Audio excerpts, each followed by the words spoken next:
Hello hello, আপনাদের বলছি, বর্তমানে বন্ধু তিন প্রকার।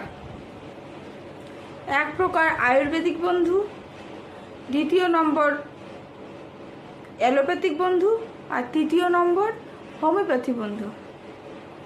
আয়ুর্বেদিক বন্ধু কাকে বলে? আয়ুর্বেদিক বন্ধু হলো যার মুখ খুব মিষ্টি কিন্তু বিপদে কোনো কাজে আসে না, সেটা হচ্ছে আয়ুর্বেদিক বন্ধু।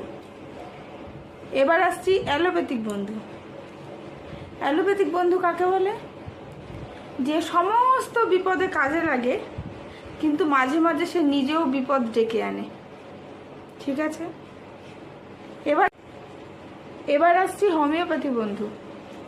হোমিওপ্যাথি বন্ধু হলো যে বিশেষ কোনো কাজে আসে না কিন্তু সব সময় পাশে থাকে।